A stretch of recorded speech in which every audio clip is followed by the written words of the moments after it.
c'est dommage, c'est extraordinaire. C'est Ousmane Sonko nee na kii waa ji nu mu tudd Thierno Alassane Sall demal nga jàngi demal nga jàngi man de je suis choqué ngeen jégal ma nag de mbaa yéen a ngi ci jàmm bu baax maa ngi leen di nuyu di leen ziar di leen jaajëf bu baax vidéo bi c'est vidéo bu moo préparé wul quoi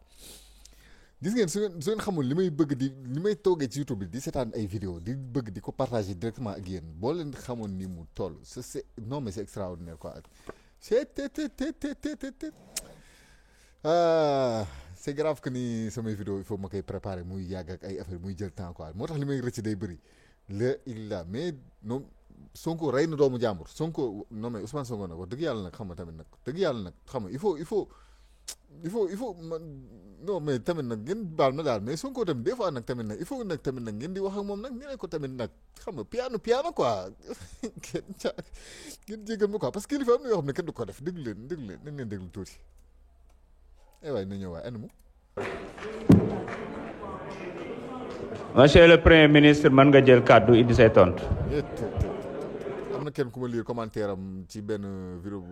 kiiwu njàpp bi mën a sànq ñoom Clédor Sène am na ko bind nee na El Malick Ndiaye dañ ko war a topp pour non assistance à personne en danger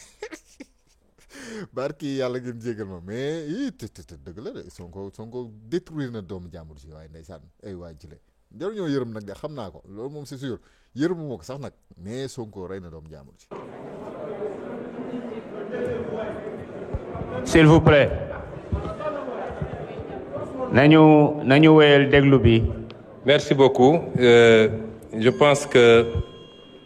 dans les interpellations de l'honorable député Thierno Alassane Sall, il y a beaucoup d'amalgame. Il y a beaucoup d'amalgame avant tout loolu noonu rek c'est extraordinaire man Thierno Alassane Sall bu ma nekkoon moom damay dem ba géej ci tefes bi noonu ma gas pax ba mu xóot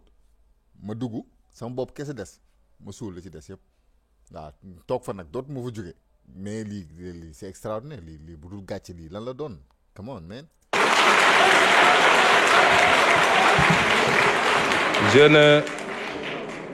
Je n'ose pas mettre ça dans la mauvaise foi, mais je pense qu'à un certain niveau, il faut prendre le temps d'aller écouter ce que les gens ont dit et non pas de se laisser emballer par les commentaires et les commérages. waaw maanaam daal pour ñi nga xam que ni peut-être français bi mooy loolu noonu maanaam daal nee na ko balaa ngaa wax da ngaa war a gëstu ji ba noppi te bañ a yem nag ci li ñuy wax dégg naa baaxul waaw surtout ci kilifa nag surtout nag man c'est soi-disant intellectuel là man allahu akbar ay waay Sénégal genre nit ñi ñoo ko yoroon quoi allahu akbar. Je n'ai jamais dit que tel fonds était haram. J'ai dit que la caisse noire. Je voudrais après que vous ayez le temps d'écouter par vous-même. J'ai toujours dit que. Sonko kenn mënu ko affronter doo ko affronter ci nii genre yi ay sos ak ay créer ay mbir ak ay wax lii wax fee wax fii doo non ay dégg naa ay non lii jeex na tàkk jeex na de yéen nee naa leen lii yëpp film bi commencé gul sax. billaay wallaay affaire yi neexagul nañ dem ba ci kanam lii premier pas la rek. J'ai toujours dit que dans un pays, il faut qu'on soit très clair, dans un pays, avoir des fonds qui sont laissés exclusivement à la discrétion d'un homme, fût-il président de la République, qu'il peut utiliser à sa guise, qu'il peut donner à qui il veut, qu'il peut même mettre dans une pièce, mettre de l'essence et allumer, c'est inadmissible parce que c'est l'impôt des Sénégalais. waaw maanaam daal nee na moom musul wax que ni benn tel kees wala kii yoonu dafa xaraam waaye dafa ne li nga xam que ni dañ koy jël benn nit war koo mën a gérer nu mu ko neexee su ko neexee sax dugal ci néeg taal yoonu kenn nekku ci nee na loolu noonu la rafet loolu daal moo normal waaw. Par contre dans moi ce visage ay waay jëlee est-ce que nekkul di jooy sax bëti de conférence saa si ndeysaan moom bi mu waxee ba pare xam na que ni Sonko mii bu waxee moom pare naa ci àddina moom loolu xam na ko quoi dans sa tête instant bii nii kanam gii ngeen di gis nii kii fi mu nekk nii mu ngi dafa mel comme boo nekkee xale ñu wax la benn affaire nii nga war a jooy nga bëgg a jooy ba pare bëggoo jooy ngay jéem a xool nooy wannaatee rongoñ yi allah akbar loolu moo ko dal di. Tous les pays du monde, et même dans ceux qu'on appelle les plus grandes démocraties, il y a ce qu'on appelle les fonds secrets qui permettent de régler des situations qu'on ne peut pas afficher publiquement. neen réew boo dem rek am na ay fonds yoo xam ne fonds secret nañ ko wax ay fonds yoo xam ne moom pour mën a lijjanti yenn situation yi nga xam que ni kenn mënu koo weer ci penc mi. Et qui font l'objet d'un encadrement. Et en étant député ici, et en étant dans l'opposition, j'avais fait même des propositions sur cet encadrement-là. nee na loolu moom jotoon na ci sax indi ay proposition bi mu nekkee député nekkoon tamit en plus nag ci opposition bi allahu akbar ñi xam nañ que ni mënuñu Sonko dara ba muy cundum moom kese ci assemblée ba muy cundum moom kese la leen doon damatee di leen escanté di mu def nii Thierno Alassane Sall ay dizaine de députés la ko doon def d'un coup ba ñoom ñëpp ñu tiit génn daw comme nii rek instant bi ni am na ñoo xam ne dañoo tiit génn daw am na ñoo xam ne dañoo tukki daw ne ne ñoom noo nekk ñu fi pour am excuse am na ñoo xam ne doo leen sax gis ani Amadou Ba xam nga lii nii Amadou Ba da ko doon fekkee mais ani Amadou Ba lii moo lay woon que ni ñooñu ce ne sont pas des ay nit xam nga ay des hommes nan laa koy waxee ay hommes d'état quoi du ñoo xam ne askan bi moo leen ñor du ñoo xam ne liggéeyal askan bi moo leen ñor dëgg-dëgg mais lu bu jëkk jaay teg jaar ñu suñu xel ak considéré ñu comme ay mbóot ak ay unkul gars yi di bañ a dégg te ay mbóot ak ay unkul la ñu jàppee waaw ñoom loolu mooy seen kii instant bi nag xam nañ que ni nag waa koñ bee seen bàyyi ñëw na waaw déglu par force rek tey ngeen deede. Et cela correspond à la vision de Pastef qui sera matérialisée dans la gestion de ces fonds secrets. Parce que nous respectons toujours nos engagements, nous. Et nous, au moins, on a pris ces engagements, vous les avez jamais pris. Ça veut dire que vous auriez largement joui des fonds politiques, comme vous avez joui du régime de Macky Sall pendant des années sans avoir jamais dénoncé. Non, Sonko du nit Sonko ñi duñ benn c'est pas la même chose quoi gis nga tey lii xew nii les hommes politiques comme Ousmane Sonko ak ces hommes politiques la genre bii nii muy waxal nii ak ay seeni moroom ak seeni mbokk dafa mel ni nga ne non yàlla ak yàlla sax tuuti na quoi lii dafa mel ni nga ne nit ki doomu aadama bi ba pare tourné ne jinax bi ça c'est absolument rien à voir quoi ça n'a rien à voir man li may wax xam man la moo ma neex ci yéen ñi nga xam yéen a may déglu yéen a may seetaan c'est-à-dire des fois da ngeen di sentir que ni daa am lu ma bëgg wax lu ma bëgg exprimer mais mooy sax daf may réer mais da ngeen di dem sama biir xol bi loxoti ko yëg ko ni ma koy yëgee comprendre ma sans même que j'ai besoin de le dire quoi waaw lii mooy différence bi entre Ousmane Sonko ak yeneen politiciens yi fi nekkoon non mais c'est extraordinaire nañ dem. Vous ne pouvez pas aujourd'hui donner des leçons. lii reetaanu gàcce la. magum jëmm toog nii ŋaaŋ nii di ñaaxi nii reetaanu gàcce képp la parce que nag wax nañ ko dëgg nii instant bi dëgg bi nga xam que ni ñoom jàppoon nañ que ni non lii kenn du ko gis dafa mel comme nit nga toog di xalaat benn affaire foog ni li nga xalaat nii kenn dégg ko te pourtant yàlla nga koy dégg te yàlla lu mu xam rek yëgal na ko mbindeefam xam kii nag Sonko dafay ñëw dugg si seeni biir non mais c'est extraordinaire day dugg si seeni biir xel yeeg seen xutu xataw xol yi ngeen jégal ma quoi waaw rocc li fa nekk exposé ko lii mooy différence bi. Le budget 2024, le budget 2025 est un budget qui a été pris dans les conditions que tout le monde connaît. C'est un budget à minima qui a permis au moins de sauver cette année budgétaire, de ne pas être face à un blocage à la date, à l'échéance. Mais il était évident qu'entre l'installation de l'Assemblée nationale et le moment du vote du budget, il était impossible de procéder à l'élaboration d'un budget dans des standards que tout le monde accepte. Et c'est pourquoi nous sommes en train de travailler à la loi de finances rectificative que vous appelez, qui sera celle qui sera réellement conforme à notre programmation. D'accord, Sonko neexul traduire ndax li muy wax déjà da nga koy bëgg di déglu di ko cons boo koy cons doo ko tey da ngay dem rek man gëm naa que ni ku déggul nasaraan si sax Sonko buy wax da ngay xam li muy wax man loolu dama ko gëm intérieurement quoi waaw naa ci jéem nag naa jéem a traduire lu sama kéemtalaay kàttan waaw en tout cas daal mooy li ma wax léegi rek li mu mujjee wax nii mooy li ma wax léegi nii rek bokkuñu ils ont rien à voir les uns avec bokkuñu c'est-à-dire ñun ay homme politique nañ amoon Sonko homme d'état la du benn quoi homme d'état mooy koo xam ne day liggéeyal askanam dëgg liggéeyal askanam te yàlla rek tax te loolu tam nañu manqué woon mooy te yàlla rek tax koo xam ne au moins ci dundam déjà avant tout mu ngi ciy boole yàlla mu ngi ciy xalaat yàlla mu ngi am lu muy ragal ci yàlla mu ngi am lu muy ragal quoi mais politiciens yi fi nekkoon ñoom pour ñoom boo dee jeex na ñoom foofu nañ tënk seen life ñoom pour ñoom mën nañoo def àdduna mën nga def lu la neex après boo dee jeex na quoi wala boog ñu tënk ko feneen yàlla baax na yàlla moom borom baax la day jéggale ñëpp wala boog tamit ñu tënk ko fenn sénégalais yi dañoo baax boo defee lu ñaaw ba kii tamit boo dee dañ leen naan yàlla na la yàlla yërëm te loolu man moom dama jàpp sax que ni loolu dafa war a jeex ci réew mi ku fi def lu mu warul def bu fi jógee buñ koy ñu jégal ma quoi xaar ma noo fi balaa may wax lu ëpp parce que fii ngay gis ku def lu ko neex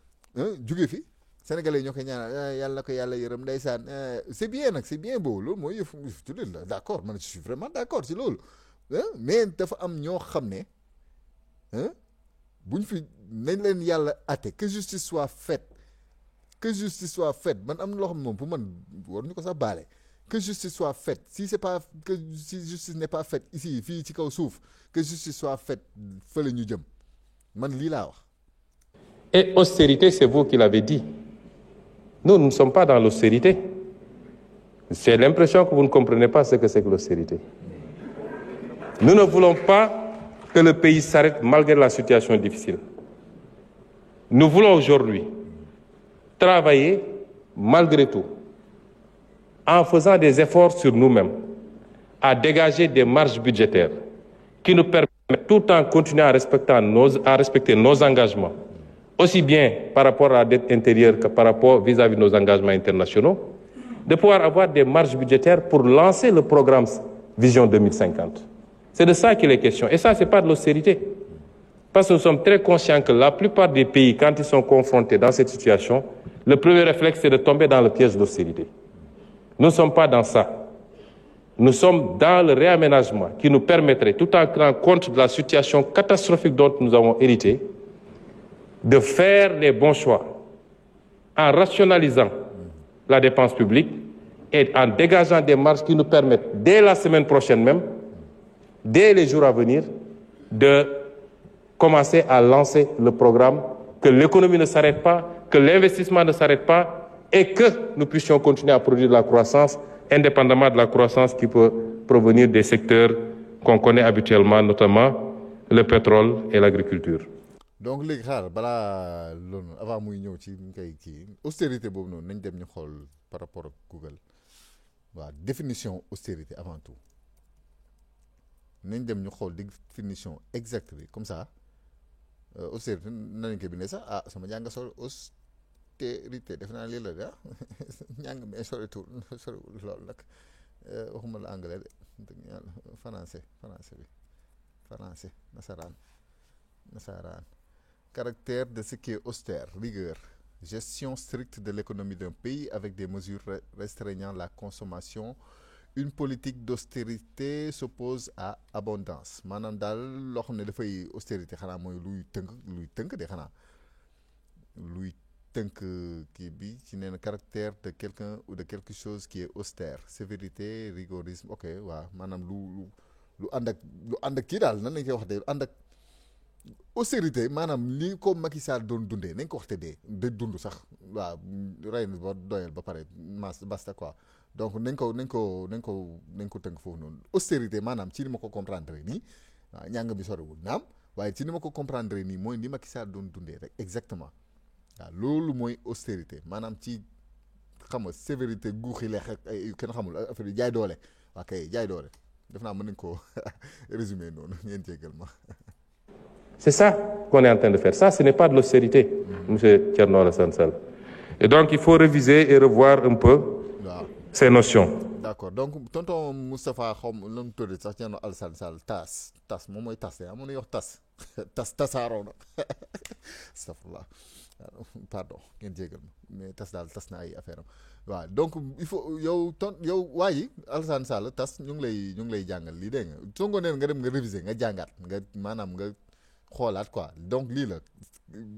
austérité maanaam mooy li Macky Sall doon dundee bref waaw donc nee na nga jàngi jiwaat dama nga jàngi ji.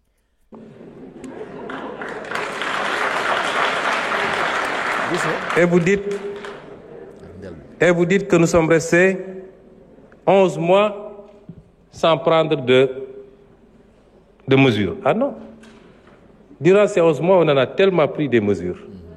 correctives. Mais il se trouve que quand vous arrivez, vous héritez d'un État.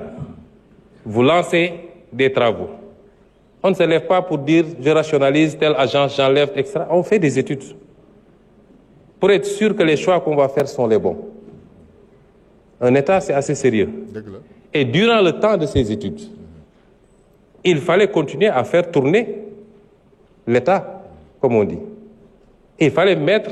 des gens à la place qu'il faut pour qu'ils travaillent. Et ouais, quel gâchis. Quel gâchis. Qui m'a dit que ni moment, li mo gëna metti ci mom ci moment bi ni ka safara buñ ko dugaloon safara. Li mo bu nekké tamit il faut le préciser bu nekkee ko am jom ngeen jégal ma dëgg yàlla man bëgguma doon nekk ndaw nii di wax ak mag naan mu ngi noonu waaw lu mu dee soo demee sa mat na ma bàyyi waaw donc il faut qu'on naa ko jox le respect qu'il mérite waaw mais nag wax dëgg yàlla ku respecté wu suñu réew tu ne mérites pas le respect globalement de ce même pays te ñii ñun ñëpp xam nañ que ni respecté wuñ ñu waaw bu ñu wax tamit nañ wax dëgg te yàlla tax xam nga mu ngi noonu daal waaw mais kii soo ko gisee nii kanam bi def xam nga angle droit à gauche ak droite ci kaw def coupole da ngay xam ni que ni vraiment ñoom daal mu ngi noonu daal la yàlla xam doy na sëkk. Parce qu'il n'est pas question aussi qu'on laisse des gens qui ne partagent pas notre vision, qui ne comprennent pas notre combat, continuer à vouloir piloter des directions générales stratégiques ou des agences où on a besoin aujourd'hui de nous installer dans la vision 2050. Vraiment maanaam daal xam nga pas contrairement sax ak bi gars yi naan ay non ku bokkul parce que non du loolu de ba léegi mais koo xam ne yow comprendre combat bi te combat bi ñun comprendre nañ ko ñun Sénégal mooy que ne yow bëgg suñu réew suqaliku boobu noonu nag mënul am teguñu ko ci jubal ak jubanti boobu noonu teguñu ko ci ragal yàlla teguñu ko ci xalaat yàlla teguñu ko ci xam nga am suñu fulaak suñu fayda xam suñu valeur loolu la mënoo jël ñooñu noonu nga xam que ni ay boo leen dénkee kees ñu këpp ko nga kon ne di leen dénk kees ne ba pare naan yow da nga bëgg a defar c'est impossible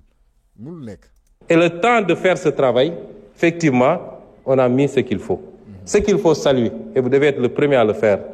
c'est d'avoir le courage de dire, nous ne subirons pas la pression du militant, nous ne subirons pas la demande militante, et nous allons faire les réformes qu'il faut.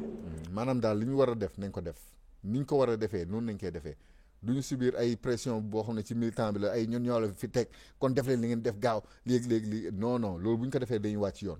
du ñu subir ay pression ces faux opposants là ñi nga xam que ni waa Benno waa APR waa xam nga bokk bàkkaar ñoom ñëpp wala xeet boobu noonu ñooñu sax il n'existe plus. waaw pour bu dee dëgg neex yàlla xam nañ que ni ñun suñu bopp que ni waa APR existé tuñu donc ñoom seen lépp lu ñu tabaxoon màbb na instant bi nii li ci des mooy que ni ñun askan bi ñu kon ne am suñu jom ak fulla ak fayda bu mat sëkk continuer maintenir lii nga xam que ni lii la Ousmane Sonko di wax nii ñun ñu taxaw ci xam accompagne ñag tool bi tey la jot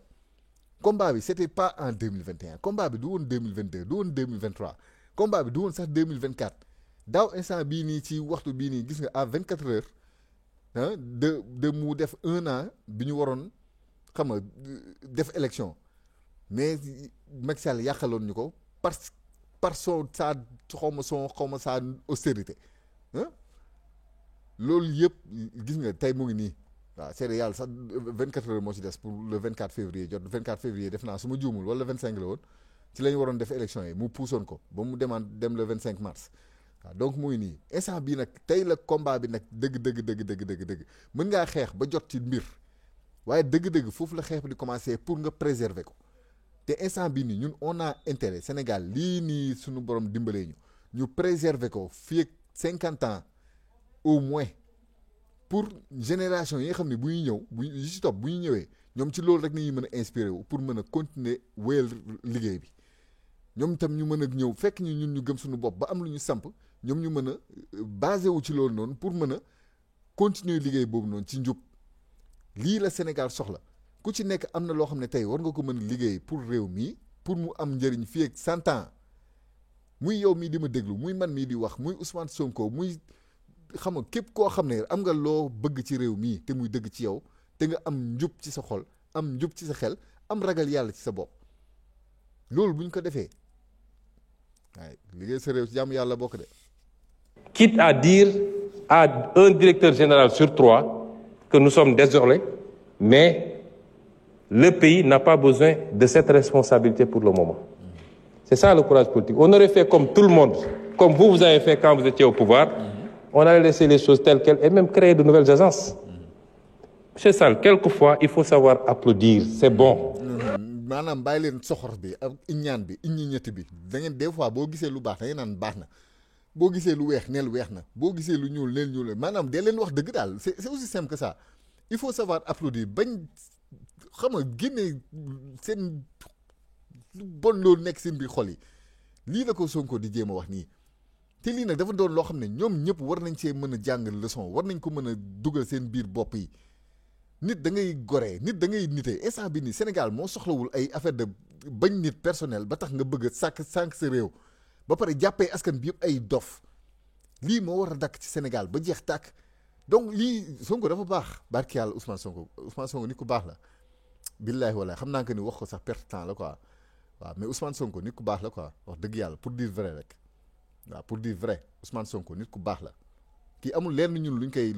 koy maanaam luñ ko mën a luñ ko war a mën a xam nga di ko taggee pour bu am lu ko neex ak yooyu noonu Ousmane Sonko amul ku koy topp koo xam ne da nga koy dem pour ses beaux yeux di ko tagg ak di ko raay ak di ko kii pour di ko neexal non non ñun li ñu yëg ci moom mooy que ni dëgg la effectivement kii nit ku baax la nit ku baax la koo xam ne maanaam bu tiimee noonam sax mën na ko jéggal te loolu def na ko nee na baal naa leen ñoom ñu baal na leen ñoom ñoo ko ni di ko tooñ rek mais moom baal na leen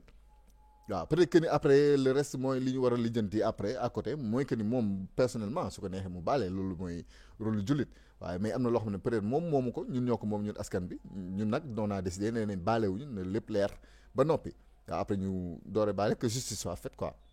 waaw mais kii ku baax la instant mu ngi koy dimbali dégg leen ko. Ça ne vous enlèvera rien. du wax sa mbaaxu morom du wàññi sa mbaax dara wax que ni lii baax na taxul nga. waaye ñoom sax ñi duñu ay nit sax ñoom wax dëgg yàlla. Vous ne pouvez pas vous inscrire dans la critique gratuite, c'est pas bon. wax dëgg yàlla Les initiatives sont salutaires et saluées par tout le monde, mais dites gongo et puis c'est fini. Je vous remercie. Sonko gongo buñ ko waxoon ñun ñu wax ko Sonko gongo yaa jëfati waaye billaay walaay c'est que man nag gis ngeen c'est des fois xam nga je suis vraiment très daal. noonu mais macha allah daal Ousmane Sonko waaw ñu ngi lay ziar di la bëgg di la jaajëfal alhamdulilahi rabil alamin ñun yàlla daf ñoo bëgg ñu Sénégal yàlla daf ñoo bëgg waaw moo tax mu may ñu ku mel ni Ousmane Sonko waaw léegi nag li ñu soxla ce sont des Sonko ñun benn Sonko doyatuñu ay Sonko lañ soxla ay Ousmane Sonko lañ soxla donc képp ku nekk ci yéen képp koo xam ne patriote nga képp koo xam ne patriotisme boobu noonu dëgg la ci yow quoi bëgg nga Sénégal képp koo xam ne yow am nga yéene Sénégal bii nii yow xam nga boo dee doon nitu propre intérêt personnel quoi comme waa APR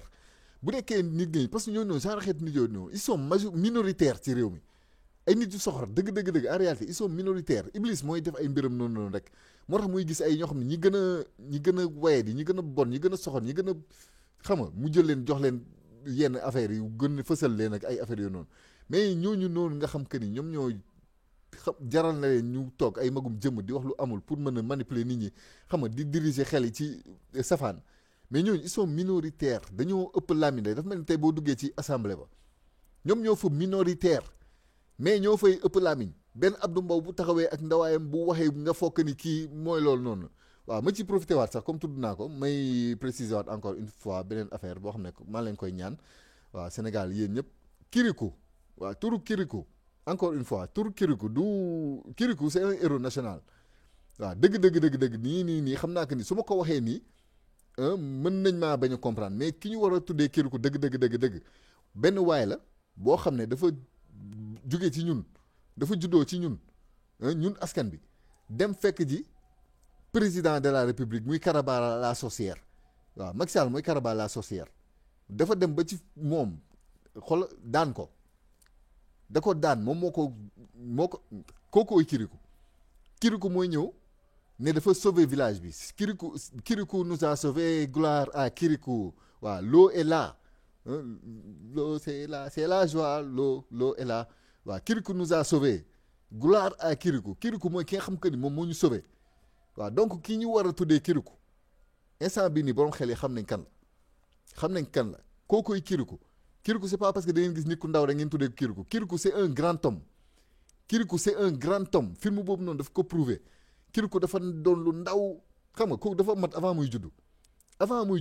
xam nga film boobu noonu xel moo koy seetaan daal waaw avant muy juddu Kirikou ci la mat mère enfante moi yaay wasin ma yaay ji tam gën koo mat ne ko nag xam nga doom buy wax ci biiru ndeyam kay wax dëgg yàlla mooy wasin boppam xale bi génn dagg kii bi cordon ombilical bi ne ko mère lave moi yaay sang ma yaay yi ne ko nag xale buy wasin boppam nag moom wax dëgg yàlla yaa war a sang sa bopp mu dem sang boppam poser ay question am yaay ji tontu ko à partir de là mu dugg ci mission bi Kirikou c'est un héros national ay ñoom Abdou Mbow mérité wuñ ko leen tuddee Kirikou donc loolu je tenais à le préciser te naa ko préciser waat dinaa koy waxaat xam nga dafa mel ni tey ngeen jël benn Macky Sall rek bëgg koo def benn xam nga un héros national quoi c'est la même chose ki ñu war a tuddee Kirikou ndawul ci jëmm waaw ndawul ci jëmm te ndawul ci ruux ndawul ci biir ndawul ci biti c'est un héros national c'est quelqu'un koo xam ne du ma ko tudd nii mais kenn la koo xam ni billahi wallahi wa taala Sénégal dootu ko fàtte ilaa yow mi diini kii dans 100 ans on va parler de lui fii ak 200 ans ku wax dina nga bu ci école yi sax dinañ ko gis ci kaye di jàngale histoire naan Ousmane Sow xool maa ngi rëccale sax mais je veux dire naan waajoo yu noonu kooku ñu waroon tuddee Kirikou kookoy héros national quoi kookoy héros national instant bi bëgguma tudd tur bi ki may wax xam nga peut-être am ñu bëri ñoo xam ne duñ comprendre quoi dañoo jàpp que ni Kirikou dafa tuuti dafa ndaw donc c'est négatif alors que non la preuve ci film boobu noonu Kirikou bi mu demee ba daaneel Karaba la sorcière li boroon ci moom mu génnee ko maanaam ba mu ko génnee palais ba mu ko dàqee ca palais ba noppi Kirikou dafa màgg waaw yàlla màggal ko waaw Kirikou nag mais la ma wax loo waaye la ma wax loo mais alhamdulilah rabbi alamin ngeen jégal ma nag man xam nga des fois il faut que may def nii waaw mënu moon bon teg caméra bi feeñ sama bopp ak yoonu mais il fallait que j'avais besoin d'exprimer ça quoi waaw maa ngi leen di jaajëfal di leen dig daye ci beneen vidéo incha allahu rabbi suba waaw peut-être bien suba waaw incha allahu rabbi ñu ñëw ci vidéo boo xam ne Cheikh Omar Diagne ak waxtaan mu jot a am ak waa T3B waaw donc bu nekkee yaa ngi doog seetaan ba ak si fii abonneel waaw te nga bind ma ci commentaire ca dañ ci laa bokk sinon yéen ñi nga xam que ni moom vous êtes fidèle xam naa ne moom lu ma leen indil ngeen seetaan ko maa ngi leen di jaajëfal bu baax